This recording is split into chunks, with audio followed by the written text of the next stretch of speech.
Hello, and welcome to City Builders. I'm Dorian Moore. And I'm Mark Nikita. And we are here once again to talk about the thing we love most, which is Cities. Cities. Of course. Cities. This time, what we'd like to do is talk about arenas in cities. And we're doing this because at this time, we have the NBA and NHL finals happening. The finals in the NBA and the Stanley Cup in the NHL. And we figured that since we did one of these for NFL stadiums during the playoffs and Super Bowl time, that we do another one now looking at, instead of stadiums, arenas this time.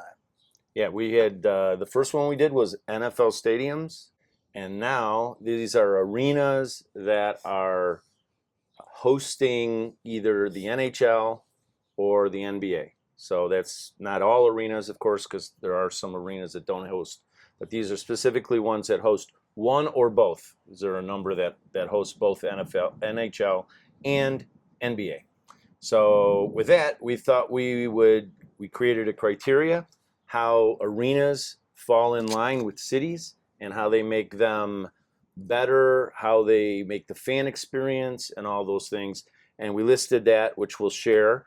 And then we went through all of the arenas throughout North America, because it's Canada as well as the United States, and identify what we think to be the best of the arenas. Yes. And then we'll share those. And of course, you can agree or disagree, but we do have our criteria, and we're thinking in terms of that. So we'll go from there. Yeah, with that, would you like to go over the criteria and the overall goals? Yeah, I'll share our sort of guidelines, because you always have to have a guideline, or it's like, well, I like this or I like that. So you have to establish what it is that you're choosing, based on what. Right. And then from there, you can have a different guideline, but these are the ones we've chosen. Right. So we went through and thought, what do we think? What do you think relative to cities? And what we're all about is making greater cities, making cities better, trying to make cities stronger. So when doing that, these are the things that we want to see. So one of the things we looked at is, as a fundamental goal, the asset value, the arena as a value to the city and the fan base. So there are two things that came to mind in thinking of that more specifically. One is, how is the fan experience, right? I mean, we're fans, right? We go to basketball games, we go to hockey games, we go to baseball games, and of course we go to football games all the time, as we are season ticket holders of one of our favorite teams, Mr. Detroit Lion fan. We know the fan experience. We live it. We know exactly. So what about the venue, and how does it enhance the fan experience? The other thing is, how does that arena become an asset to the city? How does it become something that is generating activity, generating an experience that's positive for the city, not just the building and not just the event, but the city in general? And how does it produce more revenue for the city and allow economically things to thrive? And there are a lot of aspects to that. The activity, the way it works in the urban context, what does it contribute physically to the city? From a city building standpoint, that's the focus of our overall goal. And then there were a couple of different evaluation criteria. We thought, okay, then how do we evaluate this achievement? If we're trying to achieve a great fan experience and a great what is the asset to the city, then what are the elements that might allow that to happen? So we had 5 components there that fall in line with the evaluation criteria. And one of them was, it needs to be the most accessible and most central to the entire region. These pro teams are regional. The center of where it's located, the core of that city, is really important, and that leads to accessibility, transit, roads, freeways, streets, all these different things. So one criteria is it in the downtown core? Yeah, sort of a fundamental thing. The second one was, how walkable is it? If you're in a downtown core, can you walk there pleasantly, comfortably, safely? And are there amenities nearby that you can walk to? Right. For example, hotels or offices. People go to an office, they go to a game before or after, what have you. Is there a lot of opportunity for people to live? And is there residential areas around it? And is there parking? Right. Numerous parking, not just a big parking lot around it, but are there options for parking? I like to think there are always options. There's cheaper options. It might be a little further away. There's more expensive options that are right next to it. There are a lot of options. There's street parking, lot parking, deck parking. So a number of different ways to achieve that if you're in a city that is lower on the transit scale. Yeah, and those are options, and options are good for the fan experience, because ultimately what we're looking for is more options gives you more flexibility, gives you more opportunity to enjoy the event and what have you. So the third criteria that we put together here was the whole idea that if we want to see the arena building, the structure, to be part of the city in a contributing manner, then the activity at the street level has to be somehow animating the street, activating the street, and making it pleasant. The converse would be blank walls, nothing there, right? And we see that a lot in a lot of different buildings, but what we're in these buildings, since they tend to be introverted, they often don't have a lot going on the first floor. So that's one of the things that we're looking for. The activating the city, the district, the neighborhood, the downtown, then activity at the first floor becomes important. Could be retail, could be part of the arena itself, could be access to another building, could be part of an office area or residential or hotel, whatever it is, but activating that street is really important. And another criteria point is this whole idea that these buildings really accommodate, if it's basketball and hockey, they'll have 80 nights a year or so, right? Right. And then concerts and other events that might be whatever, however many that is. But if there's 365 days a year, there's only so many of those that are going to be there. But oftentimes you might get a couple hundred days out of it, which is pretty getting pretty close good. to half the year, which is great. It's pretty good. But the question is, beyond that, does the building have any activation on all those other days? And keep in mind, if it's hockey and basketball, that's double. But a lot of these arenas are only one. So that means that there's only 40 or so plus concerts, and that is not many. That means you got a couple hundred nights where there's no event. So does that entire site, that block, that big area of a downtown, does it have activation? Does it have any kind of pedestrian, orientation? Does it have any use at all? Is there something connected to it? So that becomes another thing. A lot of these arenas have office, residential, retail, hotel, or all the above, right? So that becomes a factor. The last thing is the development a mixed-use development in general? Or is it very simply the event center, the venue for entertainment, and maybe a supplemental retail component? Or whatever? Is it part of a mixed-use complex, or it is integrated into a mixed-use building development? I think is a key component to how these things work in an urban area as opposed to a suburban location. Is it a building in the downtown in an urban area that's a single use? Right. It's just there for the event. When there's no event, there's nothing happening there. And that has a big impact on our primary criteria, which is how does it become an asset for the city? And that means year round, right? All the time, weekends, weeknights, all that. So those are the criteria points that we put together. So based on those as a guideline, we went through all the arenas that we could think of that have either NBA or NHL or both, and started to look at how they apply to that. And we came to just a few actually that meet those criteria. Well. And so we thought we would share with sort of what we consider to be three categories. One, the categories that mostly align with those points. Another category which partially align to those points, which we call the outside looking in. Right. And then the other category, the one you don't want to be in, which is those that are not to be mentioned. Yes. So we will mention the top few that fall in line, and the ones that are the outside looking in. Right. So you want to Yeah, I'll start us off. think about it. Yeah. And these, we should mention, are not in any particular order, Exactly. but we're going to mention the 5 that have stood out the most for us and met the criteria the most as we analyze all of these different situations. Yeah, so when we mention these, we're not saying this is the 5th or the 4th or the 2nd.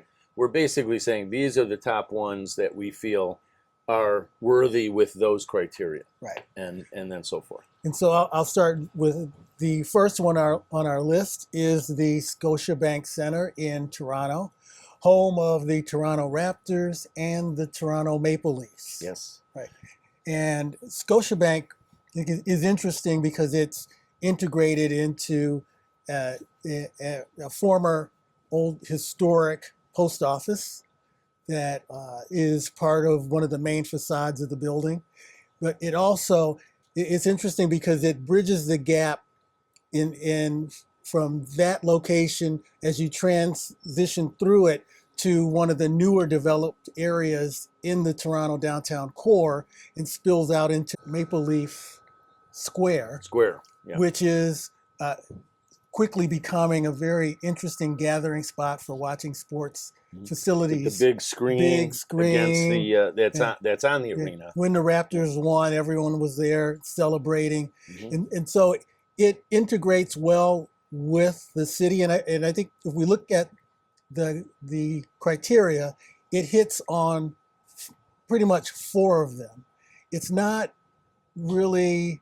It doesn't really hit the 5th one, which is mixed use development, because it's a singular building, but because it's really integrated. Very integrated. Yeah, into everything else from transit to the immediate adjacent new buildings that are built, ties into the older infrastructure of the downtown core. It's almost as if it's part of a mixed use development in and of itself. Exactly. It's essentially a mixed use development, although the building itself isn't. Right. But directly adjacent to major retail, connected internally. Right. And hotel and residential, and of course the major transit center in all of Canada, frankly. Right. It's Union Station. So there's a lot of really interesting components. And now the new CIBC towers to the east, brand new, are also interconnected. Right. So it is really in the center of a mixed-use development, all directly adjacent. So it's not itself a building, but it is part of the complex, which I think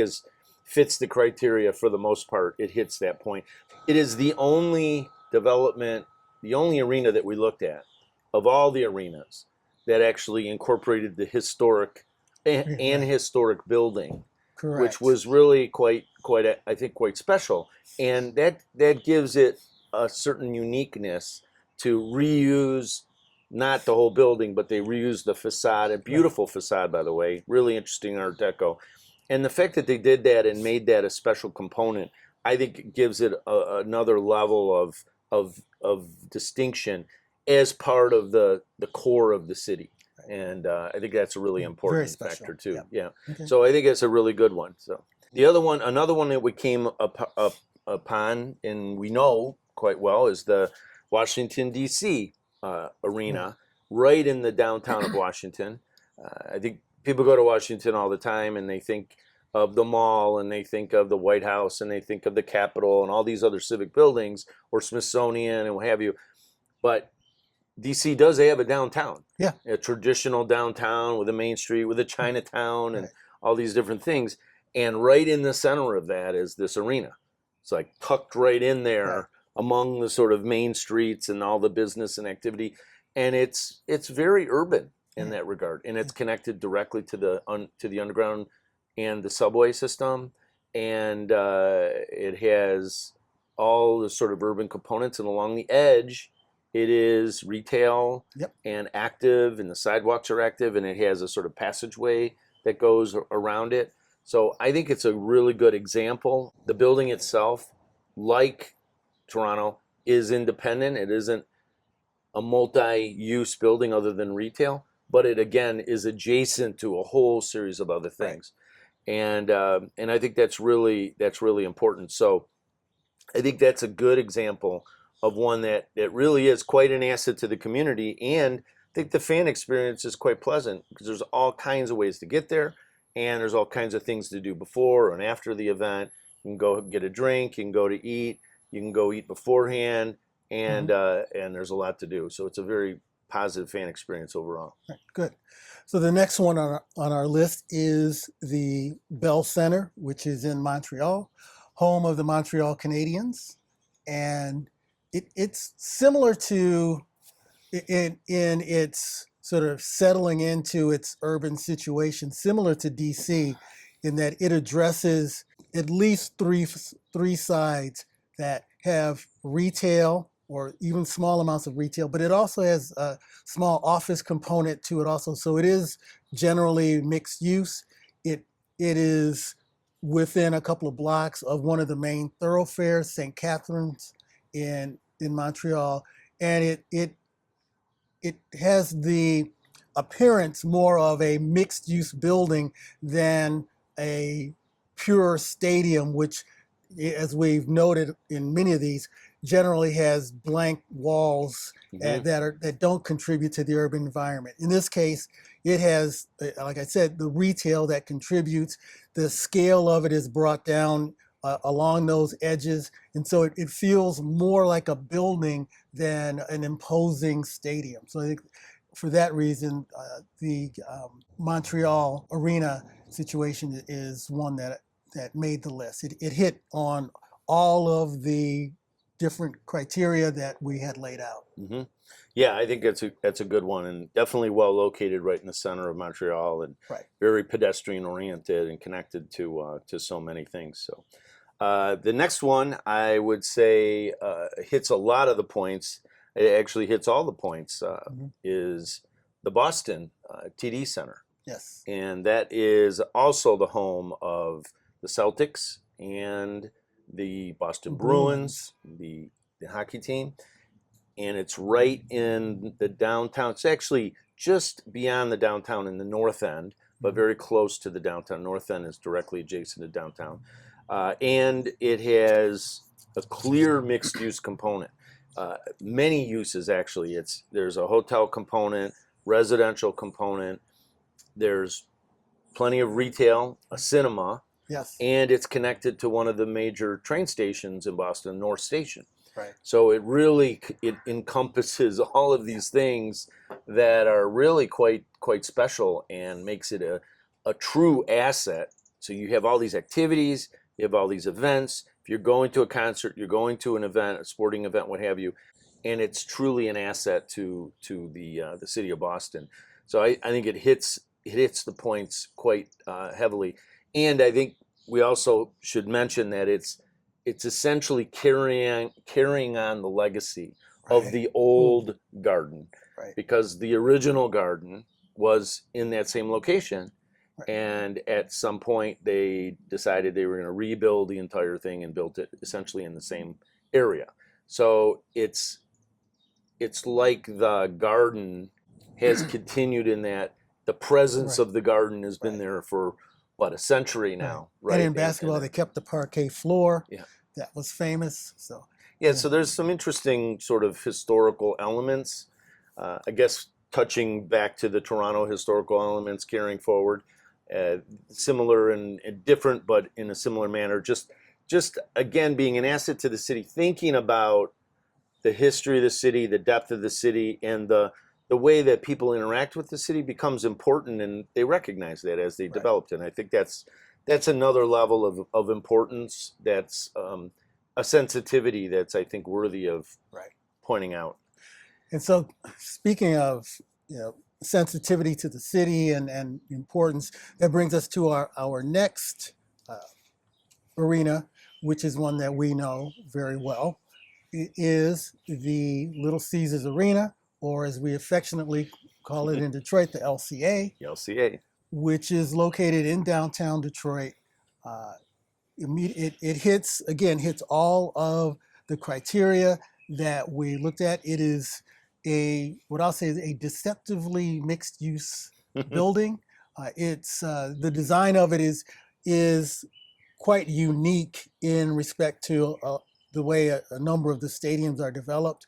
It's designed from an exterior standpoint to be a series of, or to appear as a series of discrete buildings, but the twist in this case is that there are parts of it that are actually individual, especially the retail spaces at the ground floor. Mm-hmm. And so what happens is along the street, you get a sense of the rhythm of a series of buildings and a series of retail or restaurant facilities, bars, retail outlets along the main street, Woodward, with the streetcar coming by. So you really get that sense of an urban feel where, and it really is, it feels more like a series of buildings that are masking this arena that is set behind it. Tucked behind. Tucked right. behind on the, it's bordered on the south side with more office than retail. And then on the east side, it has a balance of retail and office on it. Right. And so with a grand plaza that you enter into when you're coming north from the main downtown core, immediately walkable. So it hits a lot of the important points that we talked about. Yeah, and I think in terms of mixed use, I think there are a number of aspects that make it really quite exceptional. But in terms of the mixed use, it also has a residential component from the standpoint that Correct. there's a historic building directly adjacent to it, which has been renovated by the same development owners and team to continue to be residential, an Right. older residential building that's been completely renovated as residential directly on site. And then immediately to the south, there's a new building proposed, which will be a hotel, Right. which has been proposed, been planned, been talked about, and is supposed to break ground soon. Mm-hmm. And that will intensify the sort of mixed use component that's there. But both Boston and Detroit, I think, bring themselves out to be exceptional beyond all the others, where they're truly buildings for the city first and Right. arenas second. Right. You don't look at either one of them and say, oh, there's an arena. Right. You look at it and you see, oh, there's a downtown building or a part of a street that's been developed. Mm-hmm. And oh, by the way, there's an arena connected to it in the Right. back. The arena becomes secondary, and you don't really see it as this big sort of giant building that landed on the block, which is the case in almost all of these, where Right. it is an arena very evidently with what is an arena in an internally oriented building with no windows, right? I mean, that's what an arena is. You don't have Right. windows because everybody's looking in. Right. And so these two buildings, both Boston and Detroit, show that they are urban first. They are city buildings first. Right. And then they are arenas essentially second. And I think that makes them both extremely exceptional beyond all of the others. So those are important factors. There are a number of other aspects. The ground level, very pedestrian oriented in Detroit, where there's outdoor cafes and people sitting outside and this and that. And then and I think that the adjacency to downtown is exceptional. The ability to walk to tens of thousands or at least thousands of parking spaces of different sorts, hotels, many hotels, many residential areas, restaurants, as many as you can imagine, all within a short distance, which is similar to some of the other ones that we mentioned as well. So that's a really good one, and I think both Boston and Detroit are exceptionally unique because of the fact that, like I said, they're buildings first more than they are arenas. Right. So that's 5 that we consider to be of a certain level that really rise above all of the other arenas in North America. And then we have a few that are the outside looking in. Yes. Which we say, and the reason why we separated them is they don't fit the criteria as much. Right. They're missing out on some a few. of them are typically missing at least 2 of the points. Of the 5. 2 of the 5 points, and that's what brought them down. But in some cases, the criteria that they're missing is critical Mm-hmm. to the integration into the urban environment. So it's important to note that as we talk about the other ones, the outsiders that are looking in. So you want to start with the first one, or? well, I'll start with a classic, and actually I'll start with there's a new one that we'll end with the classic. Okay. The new one being the Brooklyn Barclays Center, right? Yeah. In downtown Brooklyn. So it's right downtown. It is a mixed use redevelopment on that site where there's multiple uses. There are a couple of towers there, Mm-hmm. and the building itself, the arena itself, is very evidently part of the corner, and it holds the corner quite well. At the ground level, there's a mix of retail and other uses that at least activate. They're not blank walls. You can look in and you can see things that are happening. There's shopping and residential directly adjacent and nearby. So there's some really good things there. But overall, I guess the thing that falls short is the ground floor isn't quite as activated as it needs to be. There's too much blank wall there. If you're walking around the entire building, it wouldn't be a very positive experience in some of the areas. It's glass, so in theory, what's behind that glass may make that experience a little better than during those activity right times. during the activity time. Might make that experience a little bit better than a solid blank wall, but it's still blank wall. And a good portion of the year you wouldn't have any activity there. So that's another aspect of it. And I don't think it's used that many days. I mean, I think it's a relatively good portion of that block will be essentially dark during a good portion of the year, which is part of the criteria that we're looking at. So, and it's adjacent to mixed use, but not directly mixed use. So that's a little separated as well. So. So then and that brings us to the next one, which outside looking in. The next one outside looking in is the Chase Center in San Francisco. And we looked at this one, and that's another newer one, long and hard, and and it's a new facility, and it hit on a number of the criteria that we looked at, but one of the things that we pulled out from it was that where, if you think about the arena in Boston and how it's tucked and integrated into an overall single development, in the aspect that was somewhat lacking, I think, in the Chase Center was the fact that even though it had a shared entry plaza with some of the other development pieces that face out onto the street, it still had the feeling of being tucked behind some the more modern buildings that were in front. And so from that standpoint, when you really got around to it, it had blank walls around its other edges. And so from the standpoint, really blank walls, right? Like two whole sides were almost completely blank walls. Right. The only animating thing on the side that is off of the waterfront was a staircase. Yeah. But and so I think for that reason it cut it back. It pulled back, and it was on the outside looking in. From a design standpoint, there's some interesting things going on, but the lack of that ground floor permeability and engaging with the pedestrian was a real fundamental flaw. Well, the other flaw, I guess, to our criteria is it's really not downtown. It's true. It's actually quite a distance from downtown. Now it's in an urban environment. It's the newer part of the city, south of Market, beyond that. Technically walkable. Yeah, it's walkable. There's a lot of new development area in there.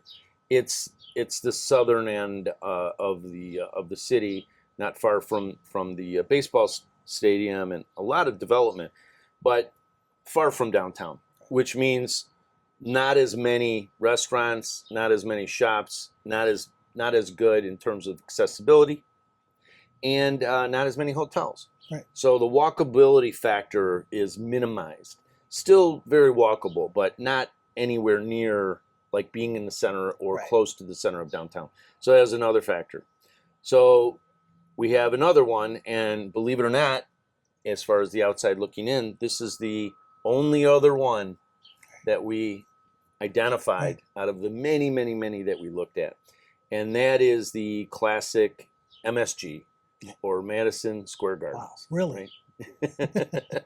And of course, this is, I know it's not old because was built in what, the 60s? 60s, yep. So it's practically historic, and and it's obviously has a long history of being an iconic place, an iconic building, iconic venue, and an amazing amount of things that have happened there. But we see, because of its location, connected to the transit, in the center of, it's not really downtown, but again, in Manhattan, everything's essentially like a downtown. It's so intensified. But you're close to a lot of all the activity, many hotels, restaurants, shops, cafes, everything, and connected to Penn Station. So you're directly connected to this entire transit circumstance, which gives it that accessibility. Very walkable all around it. Clearly a mixed use kind of environment, adjacent to all kinds of uses. But why we don't think of it as really being at the higher tier is because the building itself is actually not very activated at the ground level. Right. It's essentially a whole lot of blank walls with outside of the entry points. Corner entry points that sort of announce it to the street. But if you're traveling along any of those sides, it's relatively dead. And especially on the south side, where I believe there are loading docks, or there's really more of functional areas. So I think that's one of the drawbacks. Other than that, it fits most of the criteria. So I in this, felt controversial, because when we first started this, I immediately thought, well, the Garden, it's going to be one of the ones at the very top. But when we really started looking at it, and we do believe that ground level, that pedestrian zone at the ground level, is so critical to making these not only fan-oriented positive experiences when there's an activity or when there's not, but as an asset to the city. If you have blank walls for hundreds of feet, it's detrimental. You're not contributing. You're not contributing to the image of the city, the character, and the pedestrian experience. You're just not. Yeah, and so it just couldn't rise to that next level. But in many ways, obviously, a very key and important venue. So of all the venues, and there are dozens of them throughout North America, we really can only state 8 that we say rise to the level of having the kinds of criteria. Now, for those that are not to be mentioned, we will only say that many of them hit a couple of these criteria pretty strongly. Well located, maybe mixed use, maybe have activation on the ground floor, but to a limited manner. So there are a lot of other venues that I think are very positive and solid, but just we're missing too many of those points, and we didn't feel like they could make it to that level. No slight to those venues, but they can always go through a renovation that might make them a little bit more city friendly. Or hopefully a lesson for, because some of those are quite old now, and the way these venues go, you rebuild them pretty often nowadays. So when we rebuild the next one in one of these cities that are not to be mentioned, we hopefully would see them do a bit more of, I think, a stronger urban and fan experience opportunity to do something much better and fall upon our golden list more so. So I mean, that's our list, based on the criteria that we developed, which we think is good city building criteria. Exactly. And I'm sure people will have their own thoughts on what makes a good arena. And we welcome you to provide that in the comments. Tell us what you think about our list, and tell me what you would include on your list and how you would develop your own criteria. But we thought we wanted to do this just in the spirit of the finals and the Stanley Cup that's going on right now. Yeah, it's all going on right now, and it's a lot of people are talking about these different events, and these arenas become a big part of that discussion. But I think that the key is that to think about criteria, and we want to have something that was based on a few items that are completely, as you said, connected to city building and what makes cities great. Yep. Which is, when we say fan experience, we mean the experience of people in the city. That's the fan experience. Right. And then we want something that makes the city built in a positive and a good way, so that it carries on and becomes more of a impetus for more development. Positive. And I think, just to wrap things up, the idea of the fan experience really gets down to the scale and the activity of the pedestrian. And it's important because the pedestrian is the entity that does what we always do and what we always say, which is walk the streets. I like how you carried that out. Nice, good job. See?